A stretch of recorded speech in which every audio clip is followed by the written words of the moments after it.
Navajo Nation. Não o gelo que corta a pele menos, mas aquele frio que parece entrar dentro dos ossos, onde o medo fica preso e não sai mais. Antes das luzes da cidade transformarem a noite em quase dia, antes de câmeras em cada esquina documentarem cada sombra, antes de alertas em celulares nos conectarem constantemente à segurança da civilização, havia histórias que ninguém contava em voz alta. Histórias sobre algo que caminhava fora da luz do dia. Algo que tomava forma humana, mas não era humano. Algo que observava de lugares onde não deveria haver nada observando. Eles chamavam de Skinwalker.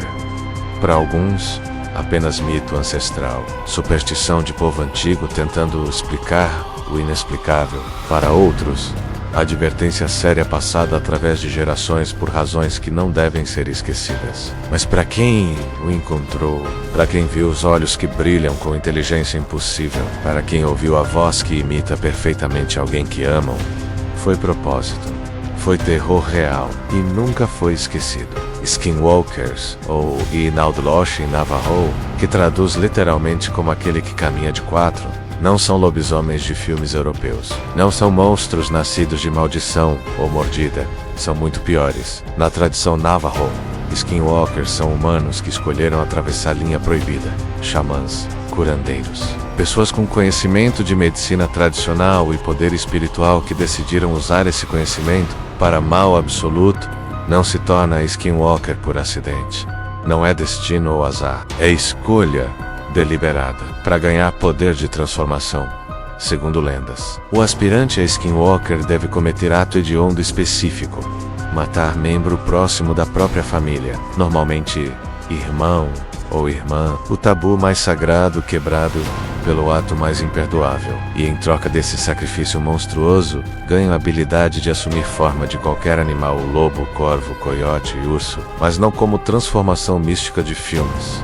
Literalmente vestem a pele do animal. Daí o nome Skinwalker, aquele que veste pele, mas o poder não para na transformação. Com ele vem velocidade sobre-humana, força impossível, imitação de voz e um conhecimento perturbador sobre seus medos mais profundos. Dentro de Navajo Nation, falar sobre Skinwalkers é profundamente tabu. Acreditam que falar sobre eles chama sua atenção.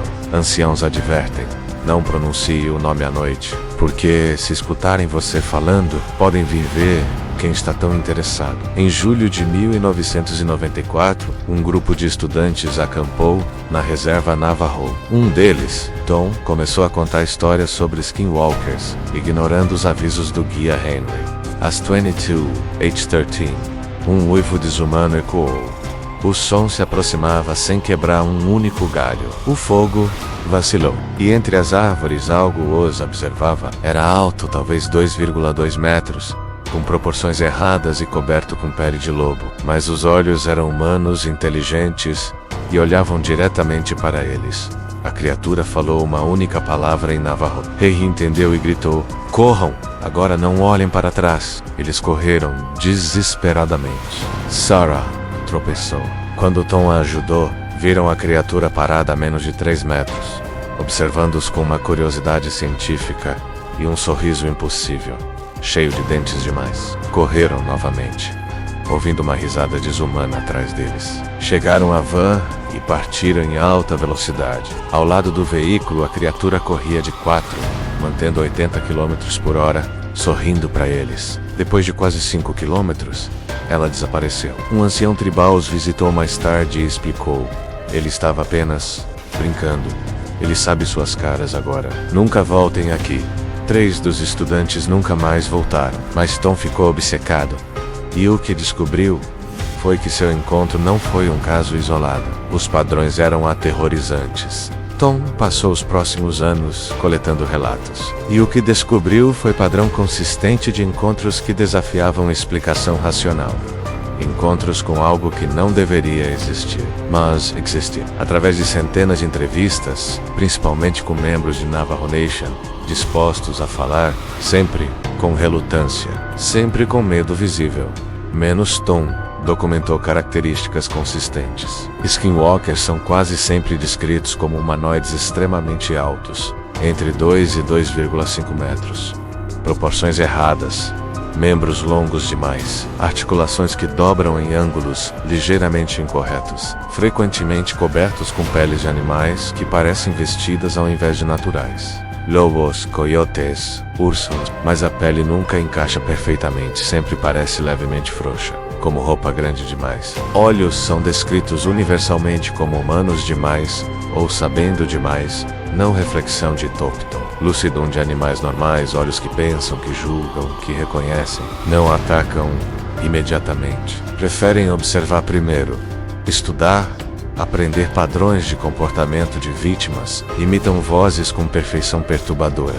Mãe chamando o filho pelo nome, marido pedindo para a esposa abrir porta, amigo pedindo ajuda do lado de fora, seguem veículos correndo ao lado em velocidades impossíveis. Múltiplas testemunhas relatam skinwalkers mantendo 100 mais km por hora de 4, olhando diretamente para passageiros, às vezes batendo em janelas e talvez mais perturbador, sabem coisas que não deveriam, segredos, detalhes íntimos sobre vidas de vítimas, como se pudessem ler mentes ou acessar memórias. Um dos relatos mais detalhados e perturbadores veio de casal, Michael e Lisa, dirigindo pela Rota 491, através de Reserva Navajo, no Novo México. Era aproximadamente 23h30, estrada vazia, sem iluminação, exceto faróis do carro, lua nova menos escuridão quase total. Lisa viu primeiro, figura ao lado da estrada porada, imóvel humanoide.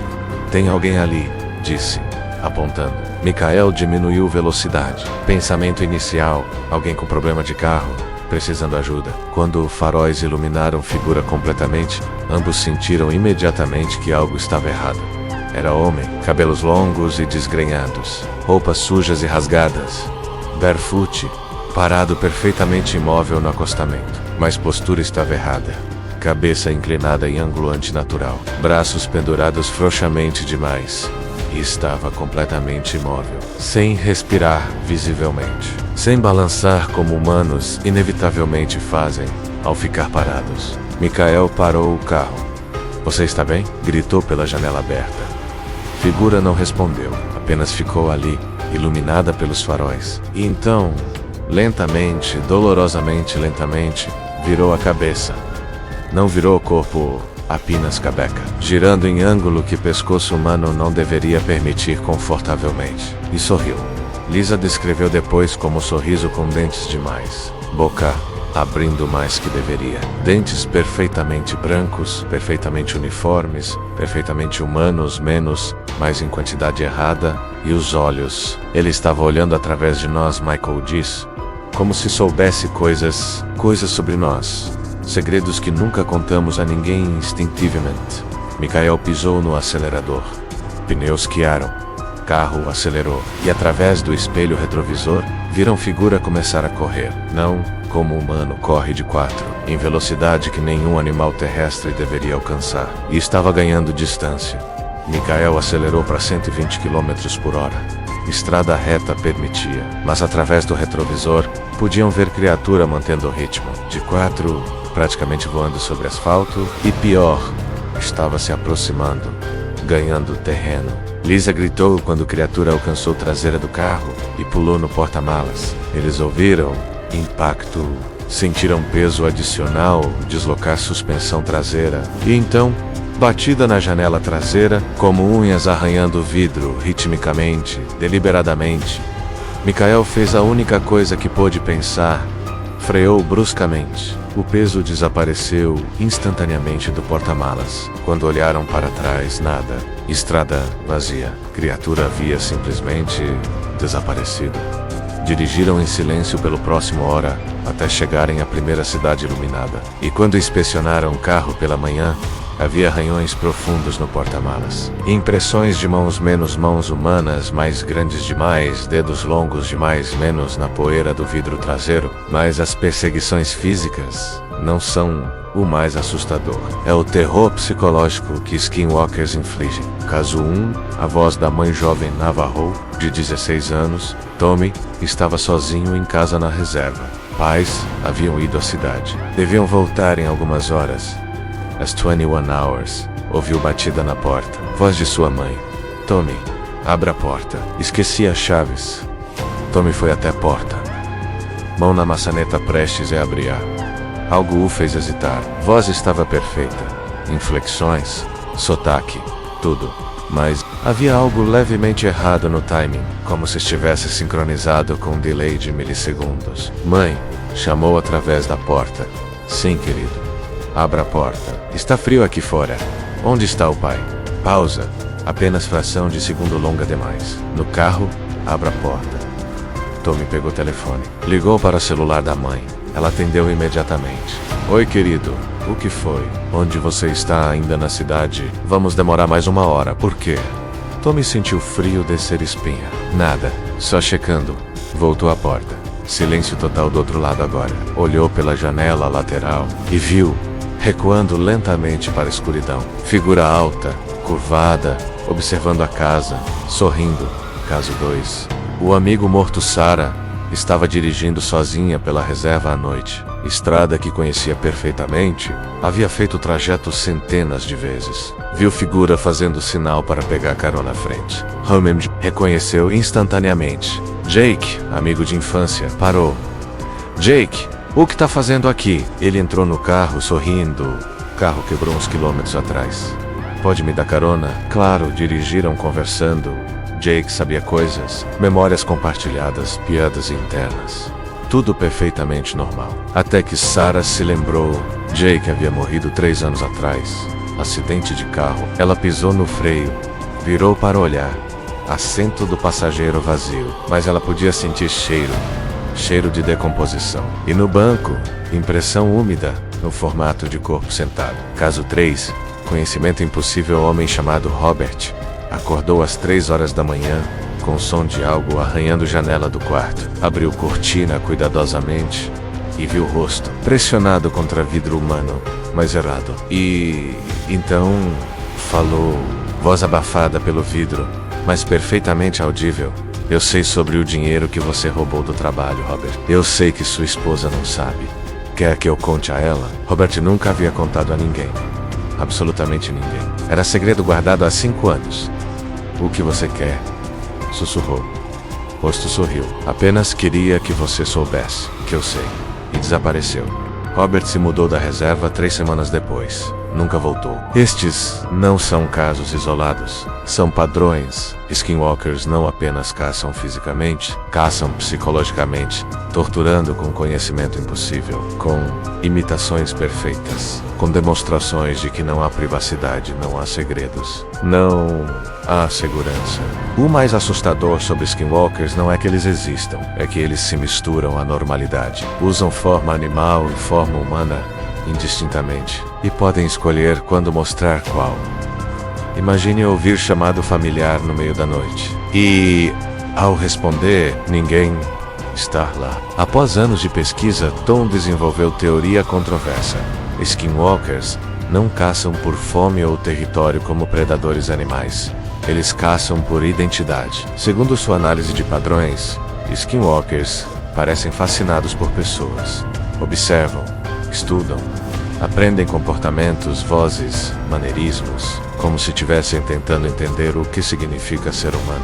Mas como renunciaram à própria humanidade para ganhar poder, nunca podem verdadeiramente retornar. São presos em limbo entre humano e animal, capazes de imitar ambos, mas pertencendo a nenhum. E essa prisão os enlouquece, por isso atormentam, por isso revelam segredos. Por isso fazem vítimas questionarem própria sanidade. Porque esse Skinwalker não pode ser humano, nem Guampaude. O caso mais documentado e verificado aconteceu em março de 2003 e foi testemunhado por 6 pessoas simultaneamente. Família Sherman, menos pai Jack, mãe, Ellen, filhos Travis, 17 e Madison 15, e avós paternos. Estava dirigindo de Flagstaff de volta para a reserva após reunião familiar. 2 vans, Jack, Ellen e Medsa na frente. Travis dirigindo segunda van com avós. Aproximadamente 22h30, estrada isolada através da reserva.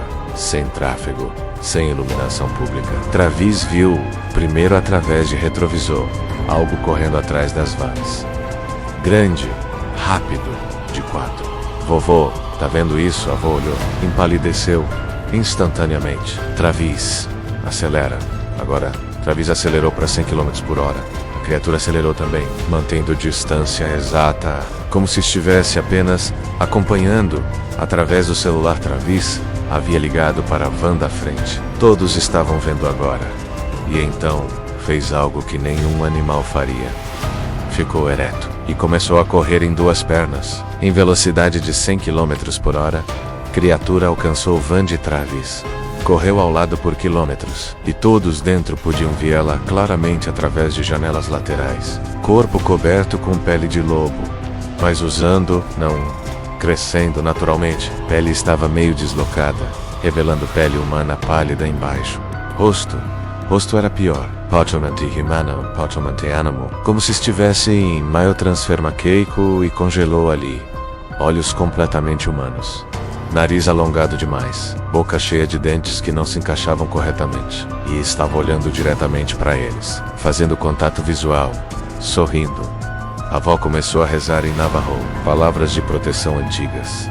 E criatura reagiu, bateu na janela. Não com força, gentilmente, como se batesse a porta de amigo. Tap, tap, tap, tap, Travis gritou. Desviou bruscamente. Quase perdeu o controle da van. E criatura pulou na U para longe, para em cima da van. Todos ouviram. Peso significativo pressionando o teto de metal. Passos. Algo caminhando de quatro sobre a van em movimento. E então, risadas alto-falante, vindo de literalmente todos os lados ao mesmo tempo. E voz, imitando perfeitamente voz do pai de Travis que estava na van da frente. Travis, por que está dirigindo tão rápido? Diminua a velocidade, filho. Mas Travis podia ver a van do pai através do para-brisa. Seu pai estava lá, dirigindo, olhando para trás, aterrorizado. A voz continuou. Pare a van. Travis, eu quero conversar com você. Tenho coisas importantes para dizer. Sobre seu futuro. Sobre seus segredos. A avó gritou. Não escute. Não é seu pai. Continua dirigindo. E então, a criatura fez algo que quebrou completamente o terror em riso histérico e perturbador. Começou a cantar. Canção de ninar que mãe de Travis costumava cantar quando era criança. Perfeitamente. Cada nota, cada palavra em Navajo, mais distorcida, arrastada, como gravação tocando em velocidade errada. Chegaram finalmente à área mais povoada. Luzes, casas, posto de gasolina aberto. O peso no teto desapareceu. Quando pararam e olharam, nada, teto amassado levemente em vários pontos. Como se algo pesado tivesse realmente estado ali, mas nenhuma criatura visível. Entraram no posto, ligaram para a polícia tribal, que chegou, tomou declarações, inspecionou vans e não encontrou nada, exceto amassados no teto e arranhões profundos na lateral e pegadas no pó do porta-malas. Pegadas de mãos humanas, mas com 6 dedos. Família Sherman se mudou da reserva 3 meses depois. Venderam tudo, partiram. Travis desenvolveu insônia severa. Não consegue dirigir à noite. Toma medicação para ansiedade. Madison não fala sobre aquela noite recusa discuter. Quando pressionada, apenas diz. Ele sabia coisas. Sabra mem. Coisas que nunca contei a ninguém. Como ele poderia saber? E o pior, ocasionalmente, mesmo morando agora em Phoenix, longe da reserva, Travis jura ouvir aquela canção de ninar, vindo de lugar nenhum, no meio da noite. Perfeitamente reconhecível, como se algo ainda o estivesse observando, esperando. Após documentar centenas de casos, Tom identificou o padrão final, mais perturbador. Skinwalkers não matam frequentemente. Isso seria rápido, misericordioso. Eles atormentam. Revelam-se parcialmente. Demonstram conhecimento impossível. Fazem vítimas questionarem realidade. E então, desaparecem, deixando vítimas vivas, mas quebradas. Sempre olhando sobre o ombro. Sempre duvidando de cada som, cada sombra, cada voz familiar. Porque agora sabem, nem tudo que parece humano é humano. E no silêncio da noite, quando estão sozinhos, quando ouvem batida na porta ou voz chamando o nome, nunca têm certeza. Nunca podem ter certeza. É mãe voltando do trabalho ou algo usando voz dela? É amigo pedindo ajuda?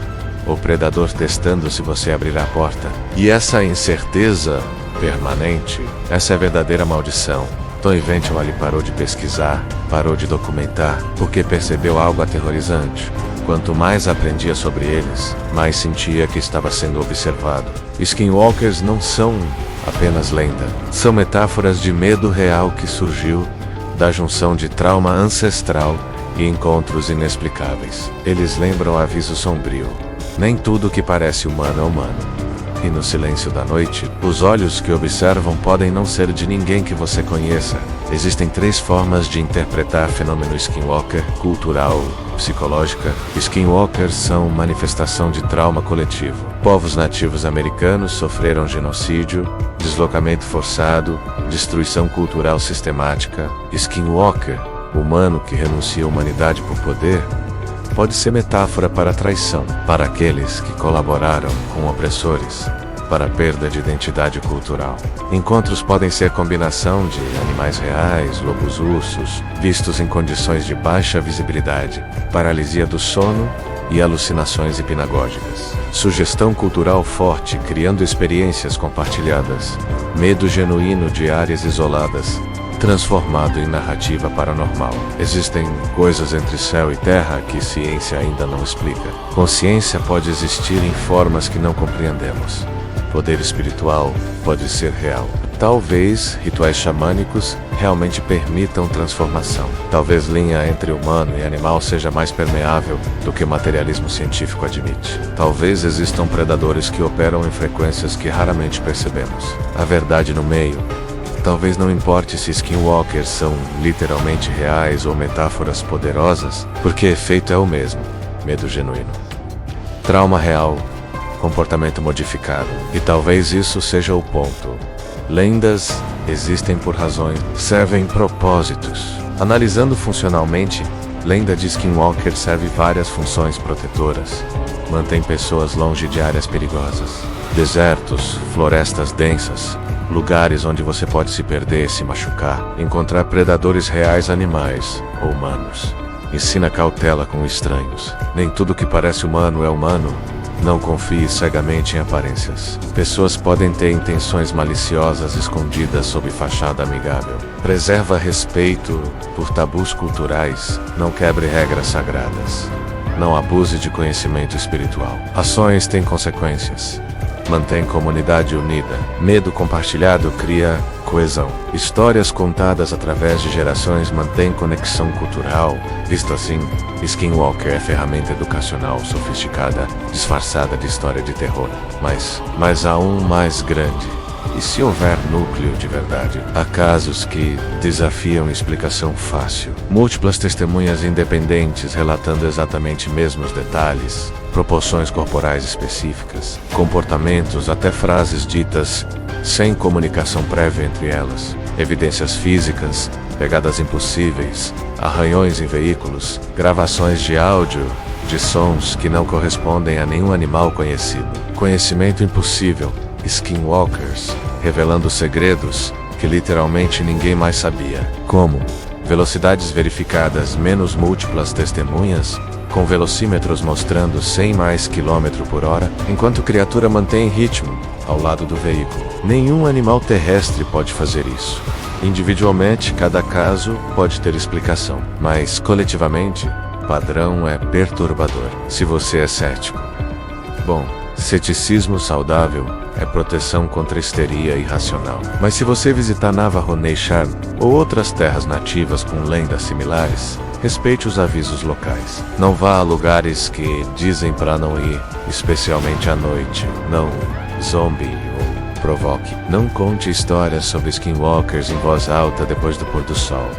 Não use o nome casualmente. Confie nos instintos. Se algo parece errado, se animal se comporta de forma antinatural, se pessoal parece levemente off, se você sente medo inexplicável, saia. E nunca abra a porta ou siga a voz familiar sem verificar primeiro. Ligue para a pessoa, confirme que é realmente ela, porque se for imitação, você não quer descobrir o que acontece quando convida Skinwalker para entrar. Tom parou completamente de pesquisar Skinwalkers em 2007, destruiu a maioria de suas anotações. Recusa discutir o tema. Quando pressionado por amigos, disse apenas: aprendi coisas suficientes.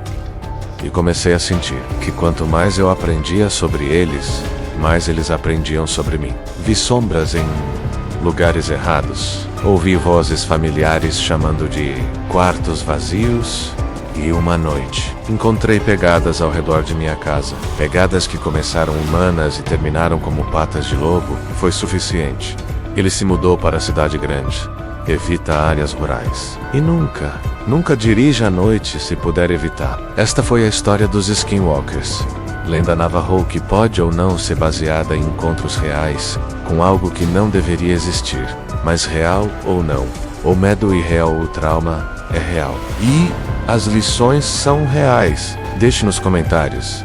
Você acredita em Skinwalkers? Já teve encontro inexplicável com algo que parecia quase humano, mas não completamente? Sua cultura tem lendas similares? Compartilhe este vídeo com respeito. Não como entretenimento casual, mas como exploração de medo humano fundamental. Menos medo de predadores que imitam nossa aparência. Inscreva-se no canal para mais explorações de lendas que podem ter raízes em realidade. Onde linha entre mito e fato se dissolve em sombras que não deveriam se mover. E da próxima vez que você ouvir voz familiar chamando do escuro, talvez ligue para a pessoa primeiro. Só para ter certeza. Porque nem tudo que soa humano é humano. E nem toda sombra é vazia. Respeite as lendas. Respeite os avisos. E respeite o escuro. Porque no escuro, algo pode estar respeitando você de volta. Observando-a, aprendendo, esperando. As lendas não são prisões para monstros. São avisos para não abrir as portas. E quando você ouve arranhões do outro lado, talvez não seja vento.